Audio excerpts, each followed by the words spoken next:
Hey everybody, welcome to the first episode of my sit and talk show, A Piece of Ash.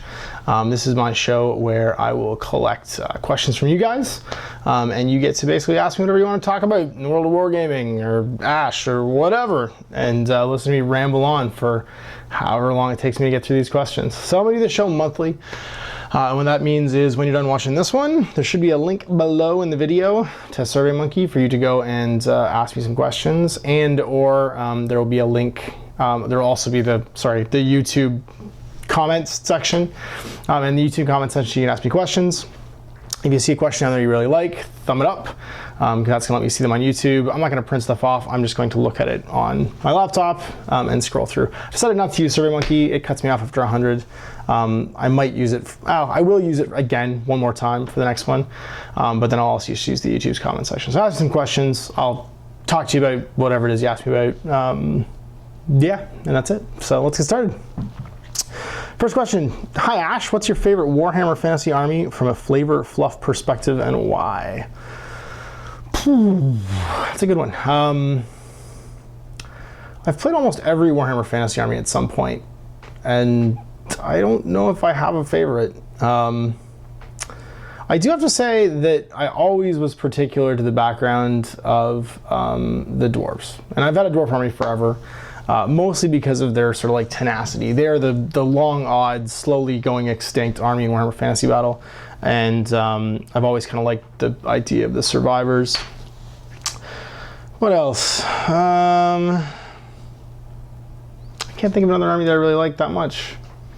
I think my favorite all-time faction, probably in Warhammer Fantasy, would be the Sisters of Sigmar. They're super cool. If you've ever played Mordheim, and I'm actually just like researching Mordheim again to see like what's happened in the years since I played Mordheim, because I'm thinking about doing some Mordheim for my channel.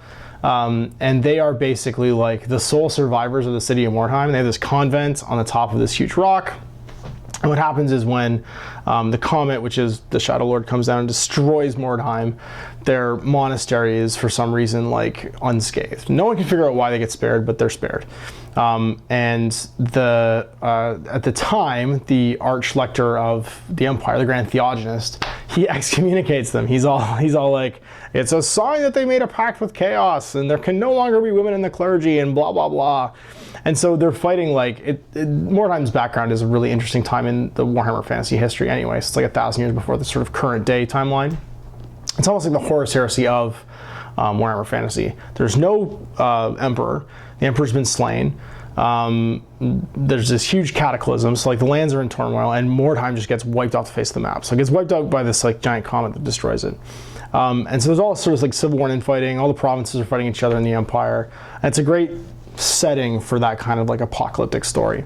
But yeah, Sisters of Sigmar get excommunicated, and they basically just like retreat to their convent and make it their life's work to try and collect all the shards of this comet and throw them in their vault. So they have this huge vault in the bottom of the convent, and that's their whole like mission basically, is they're trying to save or repurify basically Mordheim by collecting all the warp stone in there, the weird stone that they can find, and sticking it in this like armored lead-lined vault. To like save everybody. And it's like the most thankless task ever, because you know they've been excommunicated, there's no one on their side, they're surviving like in the middle of this like insane demon infested city on like this spire of rock basically with their convent on sticking on top. And I guess that must go to like survivors thing again. Like they are basically like the enclave of like apocalyptic survivors kind of like eking out an existence in Mordheim. So yeah, I really dig them too.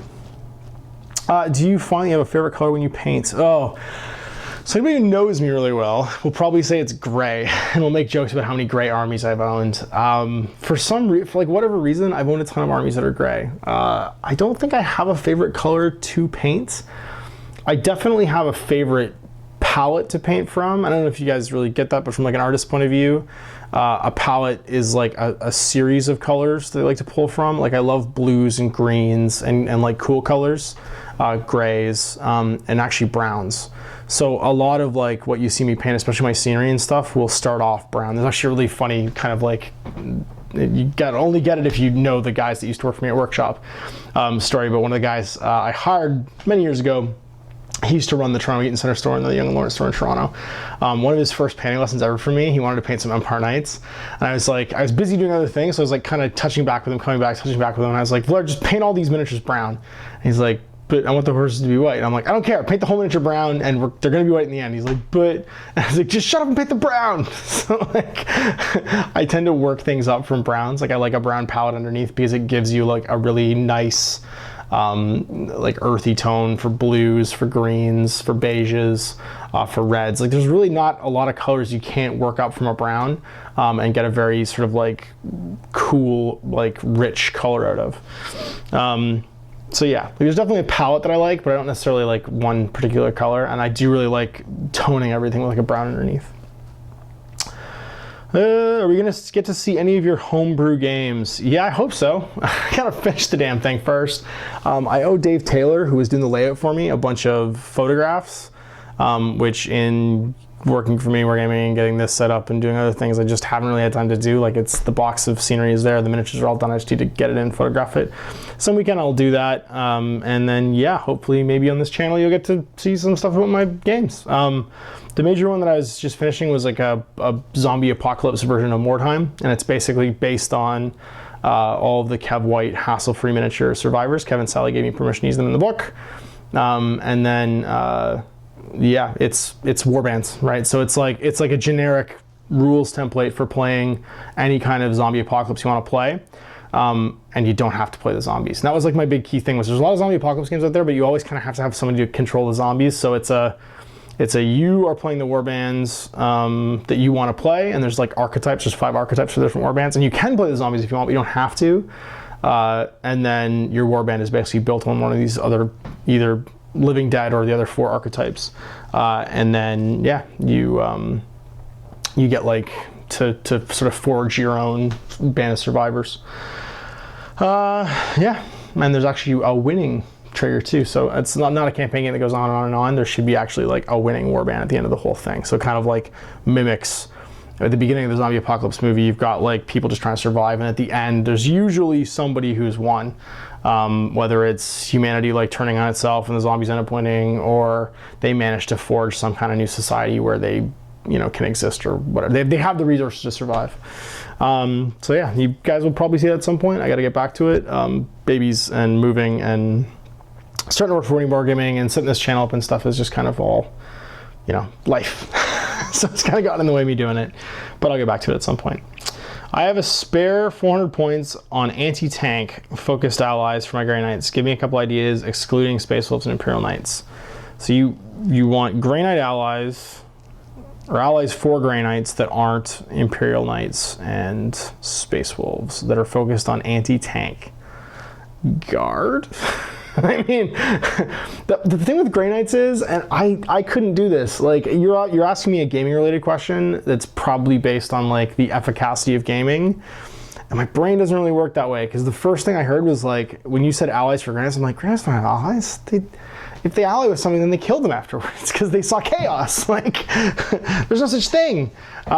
So maybe some poor guardsmen with las cannons or a Leman squadron. I guess you'd have to take an HQ and you have to take some other stuff. So yeah, some guard, like some Imperial Inquisitors, like, hey, go fight with these Space Marines. At the end of it, the Space Marines just turn on them and kill them because they don't know any better. You can get yourself some Vendettas that way. You get, you get Vendettas, you can get Leman Russes. You can get cheap infantry platoons with las cannons. You could get just like a Lord Commissar or something, some kind of cheap HQ choice. But that would definitely give you some numbers, some static shooting, and some scoring you wouldn't otherwise have.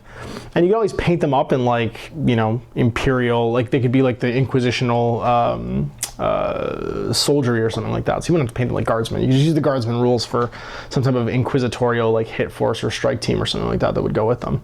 That'd be pretty cool. I think that sounds cool, and obviously guard give you lots of static shooting, which gives you the anti-tank that you might be looking for. What is my best wargaming memory? That's hard. My best wargaming memory. I have so many great wargaming memories. It's hard. I mean, a question like that, it's hard to ask that of a guy who worked for a gaming company for well over a decade, because like I have like so many of my friends and like my peer groups and people that I just know are from that industry. And so like you're talking about like 13 years of my life that could just be considered a great wargaming memory, plus 13 more years before that, before I worked in the industry, that can be great wargaming memories. So, I don't know. Best wargaming memory. I'll give you a great wargaming memory, and that would be probably my first ever grand tournament I went to. So this is before I worked for Games Workshop. This is 1997. It was held at Victoria Hall at University of Toronto. It was the first grand tournament in Canada.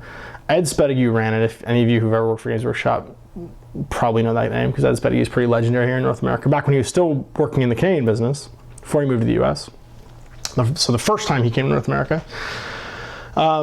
Jervis Johnson was there, and literally, if you can find it, because actually a buddy of mine, Dave Noyle, who used to run the studio in Canada for White Dwarf, found a copy of the results sheet from that tournament, and the results sheet, there's like 25 people playing 40K and like 10 people playing Fantasy, because I mean, this is before, there's like 2 Games Workshop stores, 3 Games Workshop stores in all of North America, like, sorry, not in all of North America, in all of like, you know, Canada, Ontario or whatever.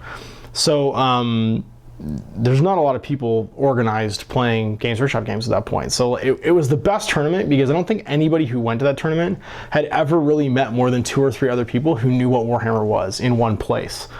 And like, we all just like instantly became best friends. It was just bizarre. And you know, we stayed up late drinking beer. There's some great like stories from that one. But if you look at the roster sheet of names on that tournament, like 80% of those people ended up working for Games Workshop in Canada at some point. I could go through and list all the names, but you guys wouldn't really know who they are. But yeah, like something like 80% of those people went on to like work with me, be my friends, and like work for Games Workshop. Like, it's crazy, just the number of people that that came out of that tournament, that met at that tournament, and then went on to like be a big part of like building Games Workshop in North America and in Canada. Favorite new, oh sorry, I should finish the story. So we're all in the bar in that tournament really late at night, and I think it was the first time anybody met Jervis Johnson. And Jervis, you know, had a few drinks, and he talks a lot like Mr. Bean. He sounds a lot like Rowan Atkinson when he talks. If you ever met Jervis Johnson and you ever heard, you know, Rowan Atkinson speak, he sounds a lot like him. And someone made that comment to him, and he stood up too fast, like to exclaim, "I don't talk like Mr. Bean!" And he knocked over all his table, all his drinks and everything, and it was really funny. So yeah, that was a really good wargaming memory, because that was like my first time ever being part of a late night Games Workshop session. Best wargaming memory, favorite new rule or thing from N3. Favorite new thing or rule from N3. So from Infinity N3. That's tough too. They haven't so much. Okay, well, I can give you a collection of favorite new thing rules.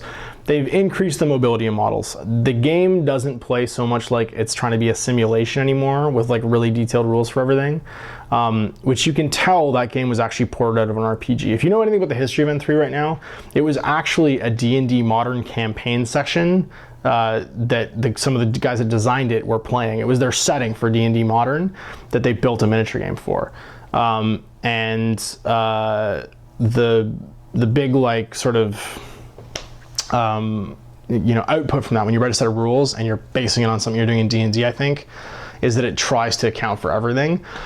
And so, and that carried over even to N2. So there's a lot of things that were really dangerous, like climbing a wall was really dangerous. A lot of things you kind of take for granted in miniature games, like going up a wall or jumping or whatever, jumping up, jumping down, climbing buildings, going through buildings, were like impossible to do. And in a really small skirmish game, or they could kill you. In a really small skirmish game, it's used like tons and tons of scenery, that felt really restrictive. So fixing climbing, fixing jumping, a lot of like mobility stuff in that game getting fixed, I think is a huge thing for me, because it makes the game more cinematic and less sort of like finicky about detail and reality. And that's what I want. I want a cool cyberpunk, you know, like high manga kind of like giant robots fighting hackers and stuff game. And I don't like the idea that I can't go up a building because the buildings are everywhere and it looks cool. You know what I mean? So I think the mobility issue being improved, climbing, plus just the changes to that, I think those are huge. And those are probably my favorite, like, sort of global changes to the game. Has GW had a net positive or net negative effect on the industry today, and why? Okay, well, that's an interesting one. I will have to tell you right now, 100% net positive. And the reason for that is you wouldn't have pop culture gaming. Like if you've moved on from Games Workshop to some other game, you still have Games Workshop to thank for that game company being allowed to exist. I will tell you right now, and this is not hyperbole, every small business doing wargaming today has a lot to thank Games Workshop for, even today, right now, because there's a few things that only that company does. That company has its own retail chain where people every day introduce people who've never heard of wargaming before to wargaming, and whether they stay with Games Workshop or they go somewhere else, that is a lot of heavy lifting. They teach kids how to paint, they teach kids how to put stuff together, and as much as some people don't think that that's what they should be focused on, a niche industry like this, companies only are able to survive if they have a lot of customers. So the propagation of like smaller wargaming companies today, a lot of people I think misinterpret as competition. It's not competition.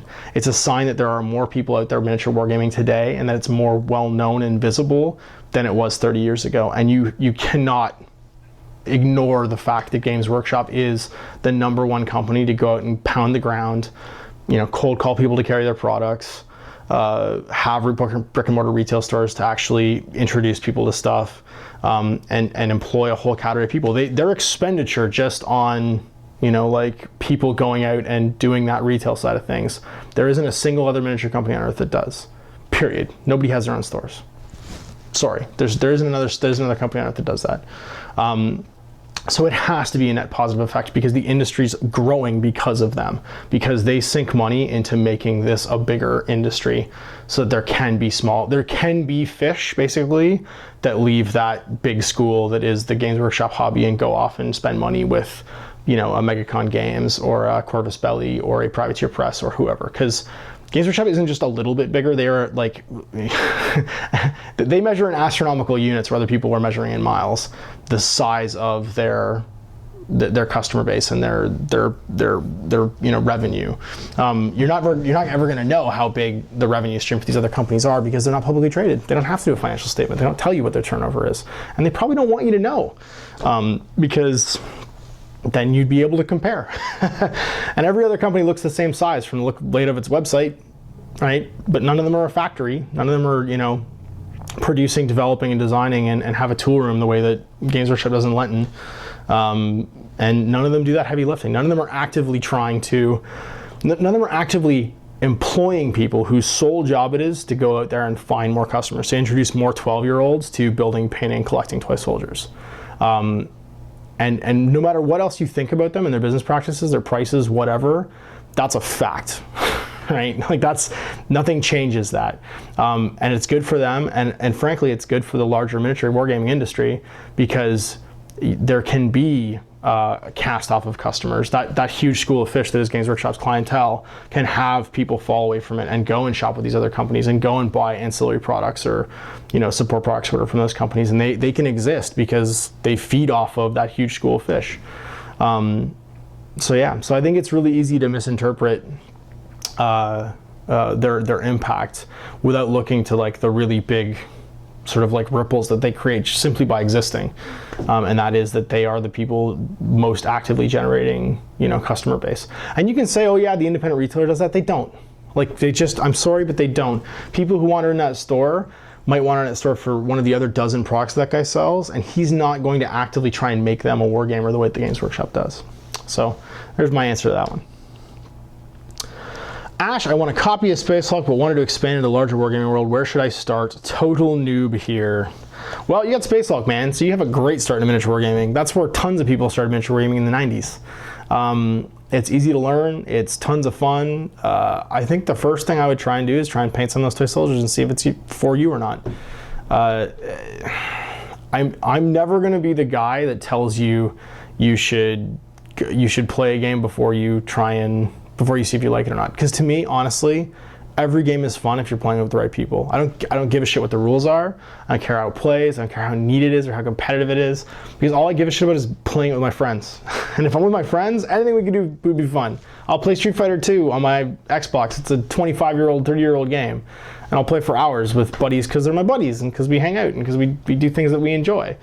I don't care about that stuff. So my recommendation for you would be try and paint those miniatures, because if you do decide you're going to get into miniature wargaming, building and collecting and painting miniatures is probably what you're going to spend about 80% of your time doing, unless you spend 80% of your time internet talking about building, painting, collecting miniatures, and playing games, because that's a whole other hobby. But I did a machine shop with that, so I'm not gonna talk about that right now.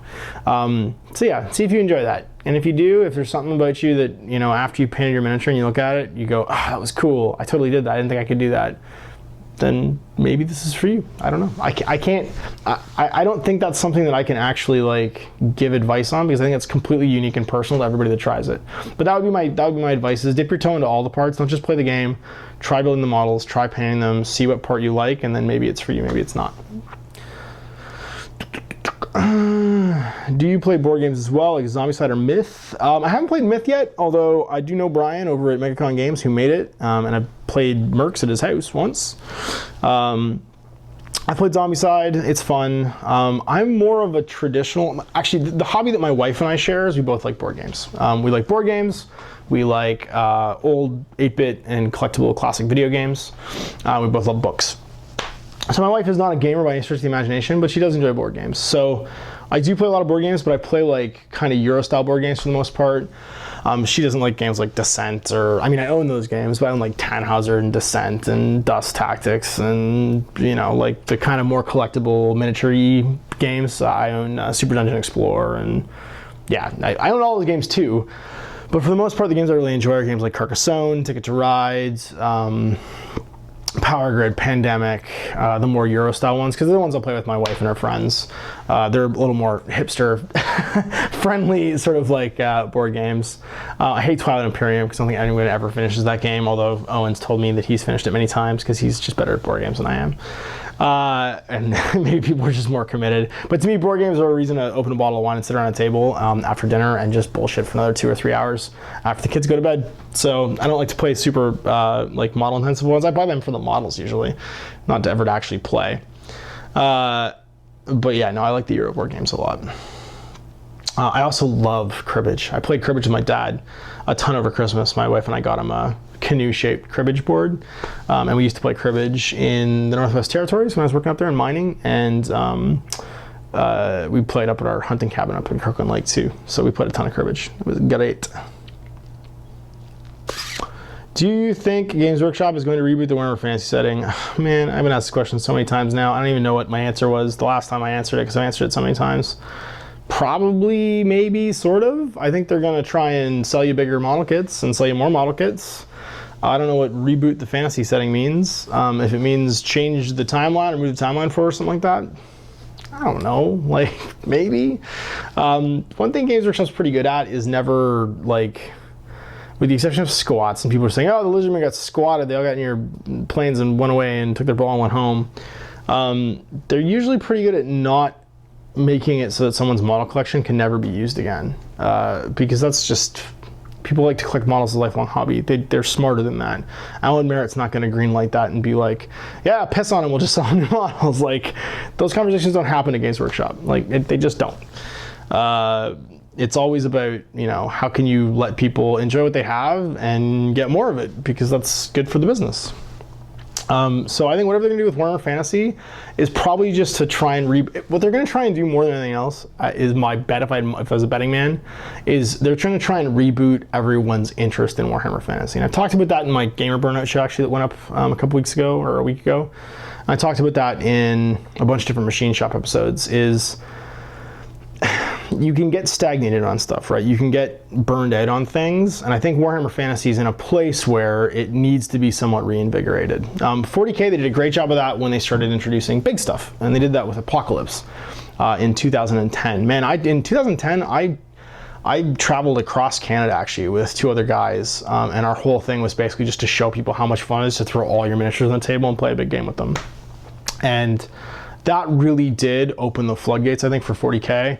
Of bigger models, cooler models, playing with whatever you like, and just that whole idea of like constraining yourself to this forced organization chart is just garbage. Throw it out the window, let people play with the toys they want to play with. Because really they're doing that anyway in their basements. Like, I guarantee you that 9 times out of 10, if there's a game of Warhammer being played right now, it's not in a tournament, it's in somebody's basement or kitchen or something, like where people are just enjoying a good time and drinking a beer and throwing some dice.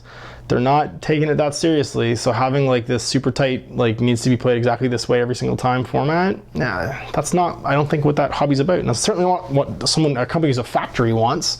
They just want people to get more and enjoy it.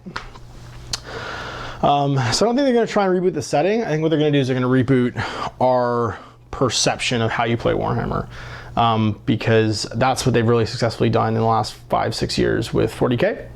And I think they've been moving towards that with Fantasy in the last edition, with bigger formations of infantry, letting infantry actually have like a really good fighting chance in the battlefield, and then introducing bigger and better monsters, because it needs a wow factor. Like Fantasy needs to have a wow factor, just like 40K does when you look at it, to get people excited about collecting toy soldiers. Those toy soldiers have to be cool. If they're not cool, if there's no wow, then we might as well just be playing these games on computers. Hey Ash, when did you get the idea to start this project of your own? When everyone asked me about it, I had not really thought about this, but the guys at work kept asking me if I would do something on my own, because I was being fairly successful with what I was doing at work. And then it was kind of explained to me that if I was not going to do this, it was kind of foolish. It was like not collecting air miles. It would be like not being in my old job where I was traveling every single week. On flying and not collecting air miles. Like a side benefit of working for a company like Mini Wargaming is that you get to be able to do this. Like people want to ask you questions and hear what you say. So it keeps me excited about my hobby, and I think that's a good thing for me, for you too, because hopefully my work will be better if I'm excited about it. And that's really it. Like I wasn't 1 second where I decided to do this. I decided I was going to do it before Christmas. Like around December, I was like, nah, oh, what the hell, I'll just do it. I'll figure it out. Like I'd literally never edited a video before until I edited the first Radio Free Neoterra that you'll see tomorrow, I think.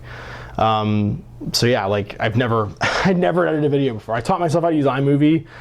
Thank God for Apple and the fact that all of their products are super easy to use. And by learning iMovie, I've basically learned the foundations of Final Cut Pro, and it's not hard. You just have to have the equipment and know how to do it. Or just try doing it, really. For the most part, you can just try, and most of it's just kind of self-explanatory. You figure it out. But learning how to use all the AV equipment and stuff was great. I'd used it all before when I was in art school years ago, but it's all changed now. Like it's all different, and just so easy to use. That I can see now why there's idiots that just yell over video games and make millions of dollars, because this is not hard. You just kind of have to have the will to do it and the ability to fill in your calendar with, hey, I have to have this done by this time, and that I'm good at. So that was the easy part of all this. What is your single most used color, shade, or ink that you always go back to when you're painting? Well, that's changed a bunch over the years as colors have no longer become available. But over the last, I've had a favorite shade ink thing, wash, I guess shade ink wash, and I've had a favorite color, and it's evolved as it's become available and not available. So like originally my very most favorite wash was brown ink, Citadel brown ink, and that became Devil and Mud, and now that's actually become, that became to me a smoke, and then that became Devil and Mud, and then that became I think Secret Weapon Strong Tone, maybe, or Army Painter Strong Tone, which is kind of like the old Devil and Mud. Browns are great omni washes. They can look great over everything, and you can build things up from browns. And then likewise, my favorite base color has always been Scorched Brown, and then it was Charadon Granite, and now it's back to Dryad Bark, which is kind of almost a cross between, it's like a gray brown. But yeah, it's always been a brown for some reason, working things up from browns, those same tones. Hi Ash, which fantasy army do you believe is the best, most entertaining fluff, and why? I already answered that one. Best way to start War Machine Hordes. Oh, best way to start War Machine Hordes. Best way to start War Machine Hordes is to decide if you want to play a board game that's pretending to be a miniature game or not. Yeah, because you're entering a world of steep learning curves, and the battle boxes for that game, like the 2-player battle box and the battle box, they're fairly balanced against each other, but they're not really representative of how you play the game once you've learned how to play the game. Like the initial entry into the game is about teaching the mechanics, but those aren't armies that you're necessarily going to use after that, because those armies are more about, they're more about giving you a piece of everything so that you can try it all, like a light, a warcaster, and a heavy. Whereas when you actually play the game, it's a lot more like those new 35-point battle boxes they're doing. The Khador one is excellent. Like if you decide you want to do Khador, go buy that box right now. It's got a fairly unused Warcaster, who's actually pretty good, which is Esorsha. It's got a Winter Guard Death Star with Kovnik Joe. When I say that, it's a full Winter Guard unit with command and Rocketeers. Plus, it's got a solo that accompanies them. It's got a Yan and Holt, which gives you some toolbox stuff that can basically make a unit cursed, to make it easier to hit them and wound them, or they can make themselves invisible, or they can hand out magical attacks. You have to deal with something ethereal. It's got 2 very decent Warjacks, which is the Spriggan and the Clamjack, the Devastator, whatever the other one is that nobody uses because it's not a Devastator. And it's a playable army. Like it's got some synergy. It's not a great army by any stretch of the imagination, but if you were to start playing with that army versus starting to play with like the 2-player bottle box with P-Source in it, you would get a much more, by playing that 35-point game, you would get a much more, I think, intuitive experience of how all of the units are designed to work together as opposed to just individually. Like you've got a full unit with command, you seem to experience that. You have some solos that can buff your units, you have some solos that can do some fighting, you have some Warjacks, you have a Warcaster. That's a great boss. Good value too. I'm actually looking at getting one at some point because it's got most of the units I don't have to complete my, I have a Kovnik Joe. I think the things in there that I have is a Kovnik Joe. I have with the Jacks already, but I'll paint them in plastic just to have. And that's it. I need everything else that's in that box. So if someone wants to send me one, that'd be awesome, because then I would have the rest of my Khador army, basically. Although I'd be in like wicked miniature debt then for my 2015 stuff. But yeah, best way to get into it would probably be with that box or the Scorn one. I think they're going to do them for the SD armies, but the 2-player battle box and the individual battle boxes, they'll teach you the rules, but decide if you want to play really competitively or not, because you get a better experience out of the other ones, I think. What's your view about Swedish comp system for, air quotes, fixing the unbalanced Warhammer Fantasy? I do like it a lot. That's a good question. I don't like it. Just play the game. A lot of, and it's not just Swedish comp or ETC or whatever these different comp systems are for fantasy, because all they do is create another set of what the best army is. Like they really, because every system just gives you a new system to game, so I don't see the point, I guess is what I'm saying. Okay, they create table balance, but the difference is that if there's things that are powerful in a game right now, people just bring the thing that they can use to fight it. Like there's an inherent balancing, and some armies aren't going to be great at that. Like that's just reality. There will be no matter what system you create, they won't be perfect. Like for instance, I heard a story, Joel, who came and filmed from Australia, came and filmed Older Wars with me, was telling me about how someone broke the Swedish comp system the year previous with dwarves by taking like a perfect comp score army that was nothing but like Dragon Slayers and Gyrocopters. So there's some way he was able to game the system. He figured out how to game the system to just take this like ridiculous army that nobody could do anything about. That was just silly. Like, so to my mind, I don't really buy into the idea that you need to fix systems. Just play the game, and the system will move on. Like armies will change, they'll get re-released, stuff will change. Play it the edition it's in, and the next edition stuff will change. Like, I played Warhammer when you could fight a demon of like Tzeentch army that threw like 28 power dice at you a turn, and we still beat it. Like there were still ways of beating it. You just didn't, you adapted. That's all you did. And I think adapting yourself is better than trying to rewrite the game. There's lots of stuff out there. I'm reading right now a thing called Korheim, which is like there's another one, the Community Mordheim book on the Yak Tribe website, which is about fixing Mordheim. And Mordheim is really interesting because when it first came out, I don't think it needed fixing, because for the most part, you're playing with the models that were available at the time, which were fairly hard to convert, or the militia models that came in the box that didn't have all the parts that you could use to really abuse some things, like give everybody double clubs or give everybody double spears or whatever. I just realized what I did. Give things 2 spears, spear hand. Gross. And then the game was balanced because the models were what the models were. They're mostly metal, some plastics, and they're hard to convert. And I don't think the game needs to be balanced. Like, I don't think you need to rewrite the entire game to try and make it better, because it wasn't designed to be competitive or be a tactical simulation. It was basically a a skirmish tabletop RPG that had wacky, weird stuff happen. Like, whoever was winning the campaign was usually random every single time, unless you had the guy that came in and min-maxed his warbands, and that's not the point of Mordheim or Necromunda. You could do that, but those guys are dicks and you don't play them anyway.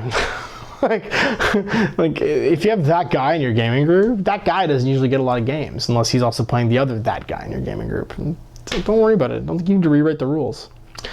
Your paint jobs look great. Do you use an airbrush at all, or are you able to get all that done with just brushes? I've been using airbrush a lot lately because I've been painting a lot of scenery and a lot of like big batches of models.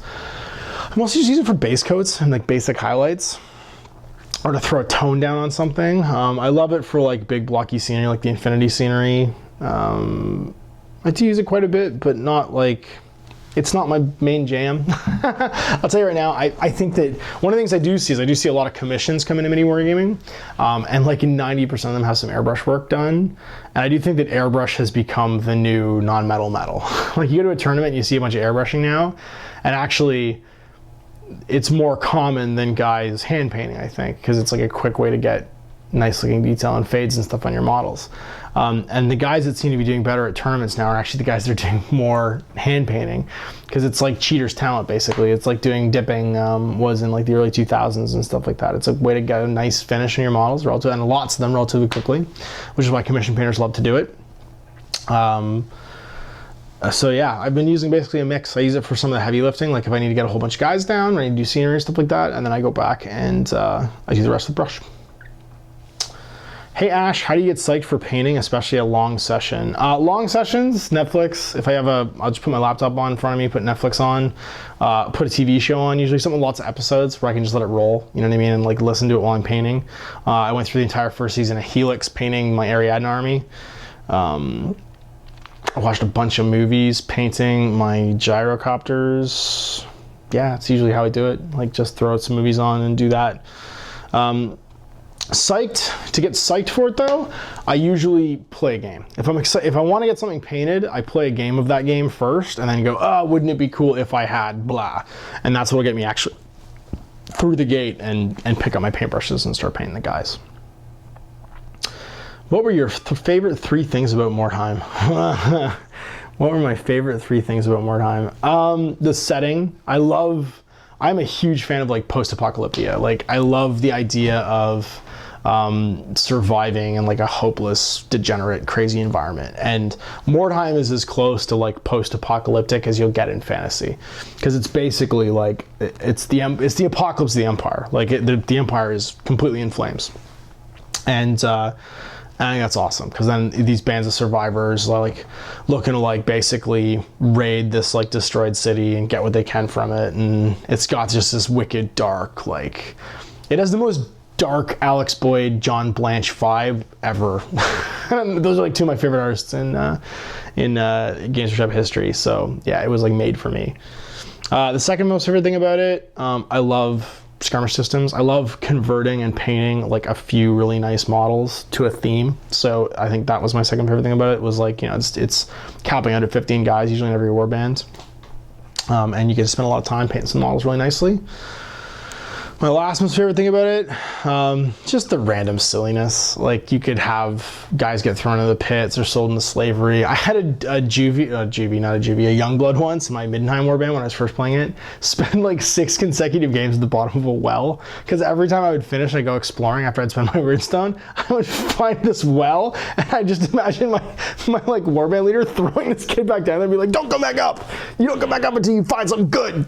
And so he just stayed in the bottom of this well for like 6 games, and it was like complete child cruelty, but he never had any experience. But he's just down a well, and he would miss every game next. I would roll like the exact same thing over and over again. Yeah, that was good. I like Mordheim.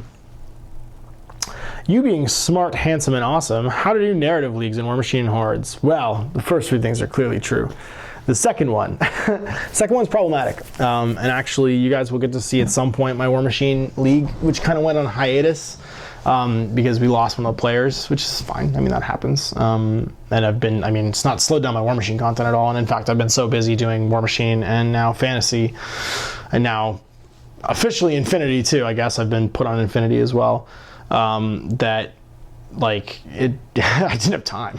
Like, everything just got so busy, and I was making basically 4 shows because I was doing Old World Wars, War Machine League, then also now the O12 After Action Reports and the Machine Shop. Like that's all my, like, that's a ton of work. So yeah, like I do 4 of the 6 shows, I guess, that are on Mini Wargaming.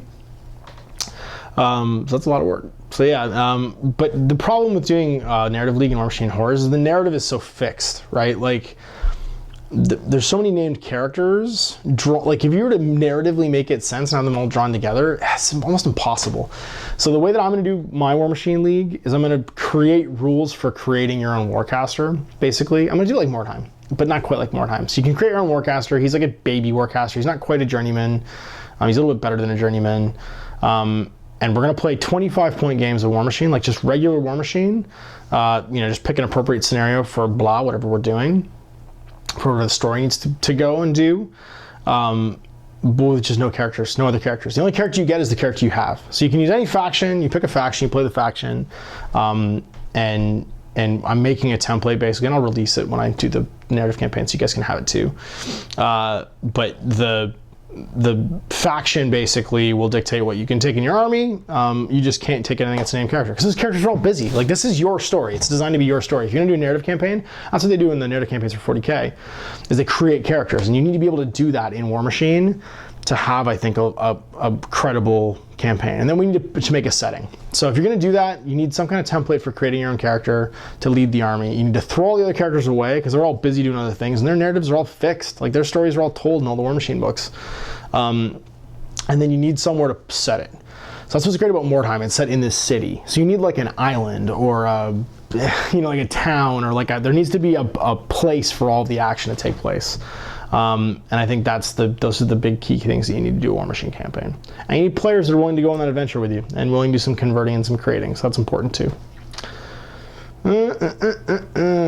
Without being politically correct or evasive, favorite mini war game. Without being politically correct or evasive. So I won't be fucking politically correct because I'm never that. And I won't be evasive. I'll be direct. I don't have a favorite mini wargaming or mini war game. I don't. Like I really don't.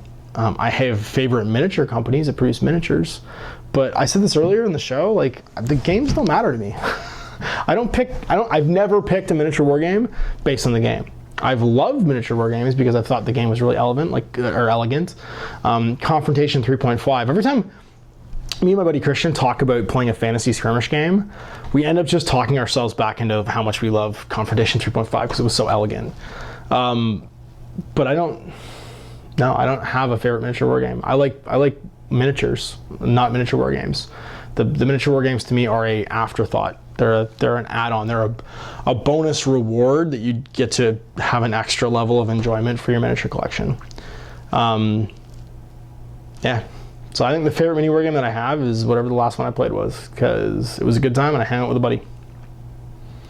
So that wasn't being evasive. That was me being direct. How do you maintain such a good mood in your battle reports? Oh my God. Well, I'm going to quote a very wise man named Doshu Takeshi. He used to work for me. He ran, I don't know if it's still there, the Fair Oaks store in Virginia. And he said, fuck man, toy soldiers, man. Are you out of your mind? It's awesome. Like, it's toy soldiers. And they're awesome. Like, how would I not be in a good mood? I get to go to work and hang out with you guys basically watching a game happen. Like, yeah, if you aren't having a good time, if you aren't in this good a mood playing a miniature war game, then there's something wrong. Like, you're either worried too much about something, or I don't want to say you're doing it wrong, but like, you should not be stressed out playing a miniature war game. It should just be an exercise in shenanigans, which it basically, if you ever come play me, you're going to find it is. Could you recommend a way of displaying miniatures that is wife compatible so they aren't kept in boxes in the closet? My recommendation is she doesn't want, okay. My wife doesn't want my miniatures in certain places. She doesn't want them in like the living room. She doesn't necessarily want them in the bedroom. She certainly doesn't want them in my kids' room.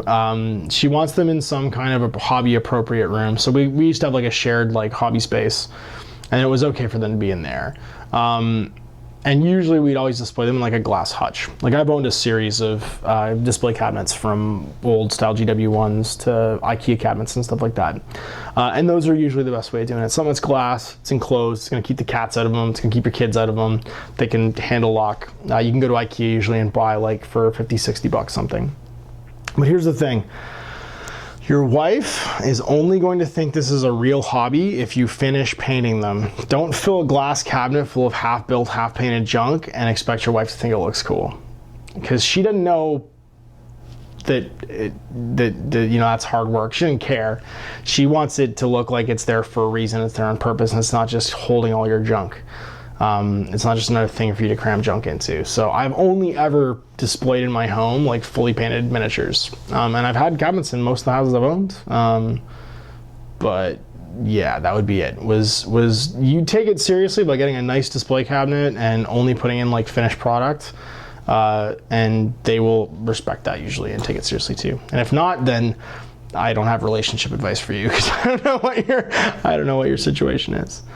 Do you listen to the band Orange Goblin? Being a Clutch fan, they seem like your cup of tea. Yeah, man, I love Orange Goblin. I actually saw them on tour with Clutch at the last tour that they did for the Earthrocker tour. There's a couple of songs I really love by Orange Goblin. I love Scorpionica. I love Rage of Angels. Saramon's Lament. There's some really there's some really good jammy, crunchy like metal coming out of England in Orange Goblin. So yes, I do know Orange Goblin and I like them quite a bit. Ash, why does it feel like I can't get the Formula P3 paints anywhere? Are they just harder to find everywhere? Well, they're probably harder to find because Games Workshop paints are easier to find. One thing I have noticed is that here's something I know for a fact, is that you can't deal with privateer press directly as a store, or at least you haven't been able to for a very long time to get your product stocked to you. They send it to distributors and you deal with distributors. And what that means is when you deal with the distributors, opposed to dealing directly with the company that makes and sells a product, there's not usually a plan for what you stock and how much. And your distributor might not even have access to X or Y products. I don't know where you're asking me this question from, but it's entirely possible that section of the privateer product line isn't either available to that distributor, or they're out of it, or they might distribute something else that they like better. Like they might distribute Vallejo and only sell people Vallejo paints. So there could be some back-end problems to that. I know it sucks, the idea of ordering paints online, and sometimes it can be really hard because of like shipping and laws and stuff, but that might be your best bet. Try and find color P3 on there. If you do, don't buy the metallics. I don't like them very much. They separate quite a bit. The inks are very inky. They do some shades now that are pretty nice, but they have some great liquid pigments, reds, beiges, and greens. Their color palette's really, really nice. So like their like chromatic color palette is great, and I have the entire range of those, so check them out. They're pretty cool. Are you leaving mini wargaming and starting your own channel? No. Have you played Godslayer? It's a great game. It's really nice miniatures. I saw them. They're nice. They're cool miniatures. The whole like Roman or Greek-ish sort of thing doesn't super do it for me. They look okay. Didn't have anything that like made me say add to cart buy. So I haven't.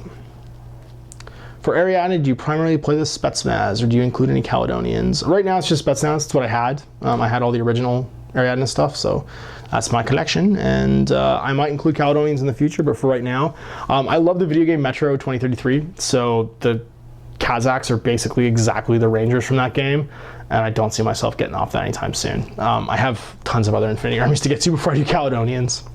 What are the contents of a 6-demon bag?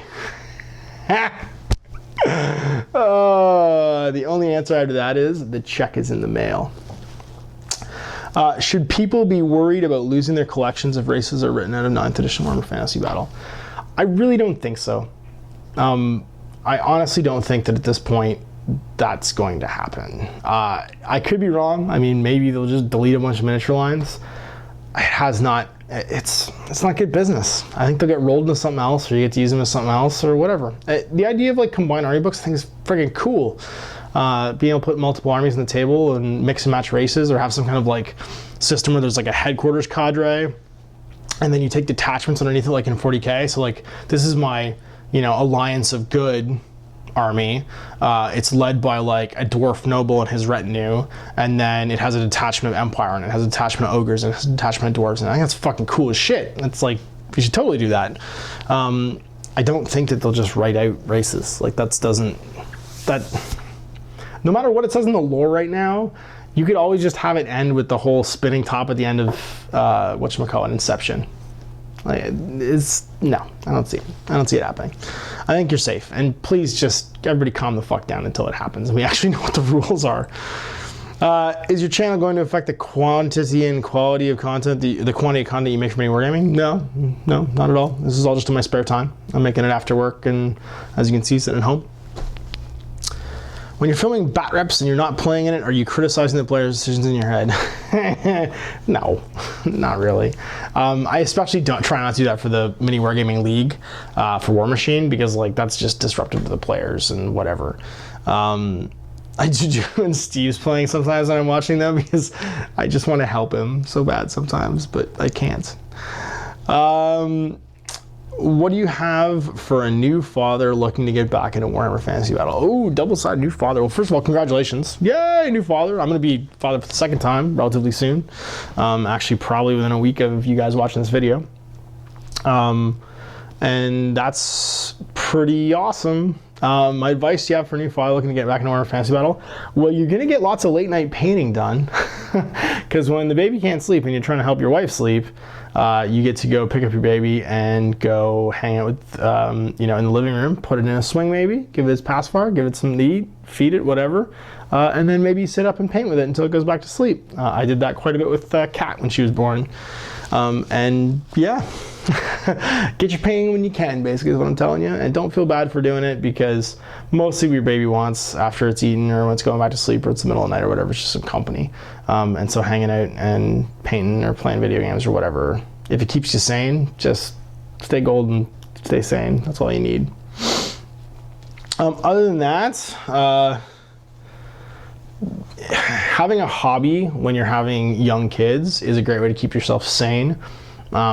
But here's some good advice. If you have a hobby that you do to keep yourself sane, make sure your wife does too, and make sure you make her go do that as well, because both of you need a break from, just like complete and utter spending time with and focus on the baby. Like, everybody needs it. You just need to stay sane.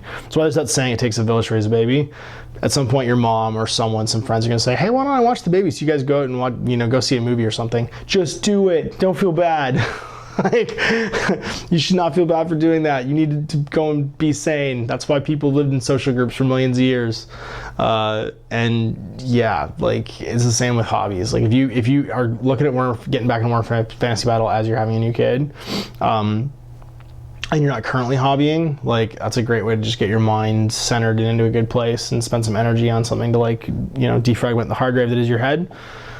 But if you're gonna do that, make sure you have a talk with your wife about how that's gonna be important for you, and how she should, if she doesn't already have something, like, I don't know, if she does yoga, or she goes and like, goes to a book club or whatever it is, like, you make sure you make her make the time to do that too. Like, make it convenient for her to be able to go do those things. Like, honey, Wednesday night I'm watching the baby, so you can go do blah, and then Thursday night you can watch the baby and I'm gonna go do blah, like, whatever it is. Go game or paint or whatever. And don't feel bad about it. Like, just be open and talk about it with your significant other, because you need that stuff. All right, last question, because we're heading up onto an hour here, and I only wanted to keep this an hour long. How do you find the Games Workshop stores of today compared to the ones of, say, 10 years ago? Well, that's interesting. You should ask me how they compare to the ones of 20 years ago. Because 10 years ago, if you were going to a Games Workshop store in Canada, I probably had something to do with it. And you would have had an interesting experience and a different experience, because 10 years ago there certainly would have been more staff in most of our stores, especially in North America. There would have been at least 5 staff in every store. I've been a manager, probably 2 full-timers and 2 part-timers to cover hours. and a lot of stores would have been in malls, so they would have been smaller. They would have probably only had 4-foot tables in them with product inside, product cubes with 4-foot tables. You would have probably, I'm trying to think of what else. You would have probably seen a lot less nice scenery, because it would have been a lot of like stores still just making their own. The Games Workshop scenery line, believe it or not, the Realm of Battleboard hasn't been around that long, and neither has the, even the Cities of Death. So if we're talking about 2005, I think the Cities of Death buildings weren't even out yet.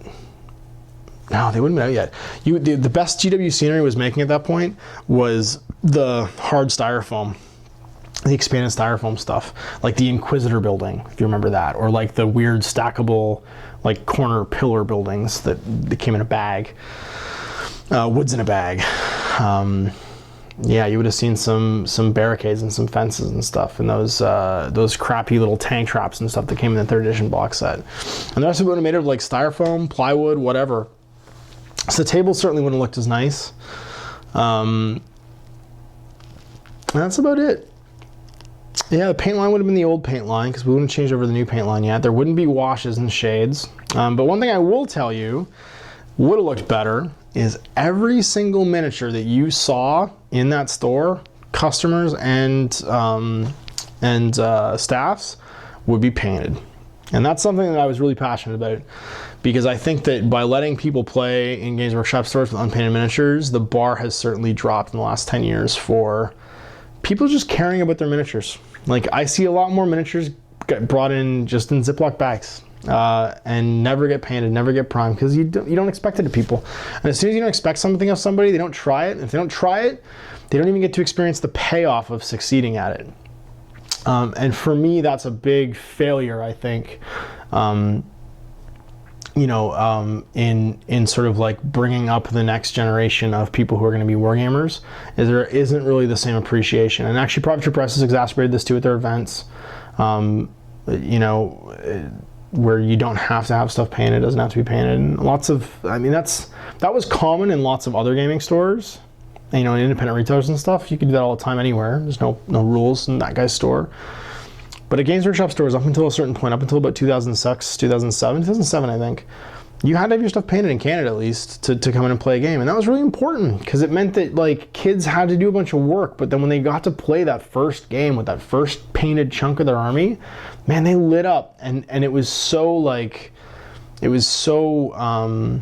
I think significant in their development as hobbyists that they then had that they had to get that next unit done, because they wanted to be able to show it off. And if you stood around in a store, what you inevitably saw on whatever the gaming night was, so like Thursdays in Ontario at least has been 40K night since the dawn of time, because at some point somebody decided that was how it was going to be, and that's when everybody plays 40K.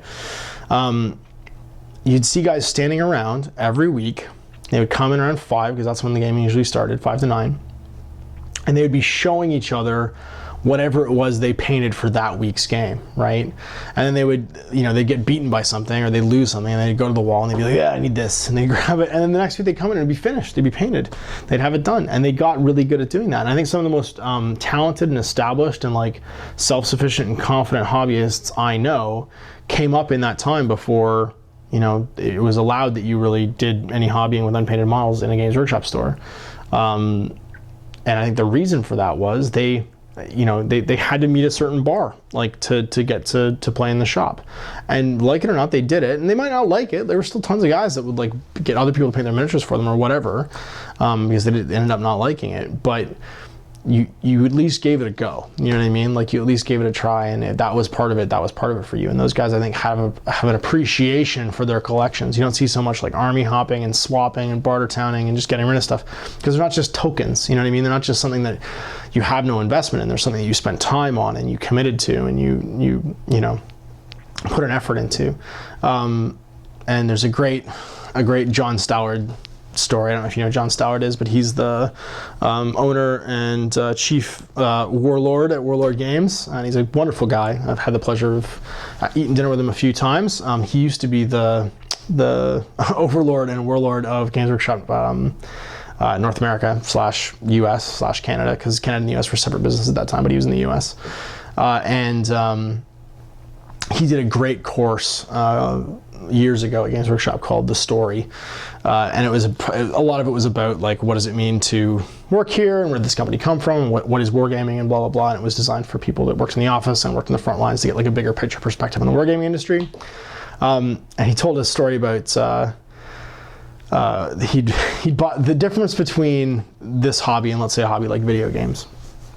And he bought a he gave the example as so I bought a copy of Call of Duty, and I'm going to loan this copy of Call of Duty to Chris Harbour. And I know full well in my mind that Chris Harbour is never going to give me back this copy of Call of Duty. I'm never going to see this video game again.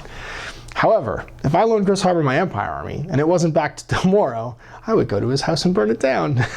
It's one of my all-time favorite stories about the difference between someone who's invested in something as a hobby. In miniature wargaming, you've built and painted like an Empire army, you know what I mean? And exactly, if I loaned someone my Ogre army and they didn't give it back to me, I would go to their house and burn it down. I have that level of investment in it. So I think if you were to see 10 years ago, a Games Workshop store versus 10 years ago today, that might be one of the key things you would see is that there'd be a lot more painted stuff on the table because it was just required, and a lot more drive to get stuff done, and people just having a real appreciation for their models. So that's it. We're at an hour. Boom. I got through my questions. I got 34 questions done. Not too bad. So if you want to talk to me for the next, and this will be put up at the beginning of March. So I'm going to do this show monthly. So this one's going up the 1st of February. The next one will go up the 1st of March.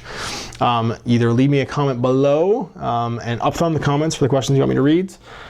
Or take the link to the SurveyMonkey and check that out too. I'm going to try and split my attention between the two of them. It'll decide which method I like best, and we'll use that method from now on. So I hope you enjoyed my first sit and talk for a piece of ash, and I hope you enjoyed this piece of ash. I hope it wasn't unpalatable. We'll see you next time. Until then, happy wargaming.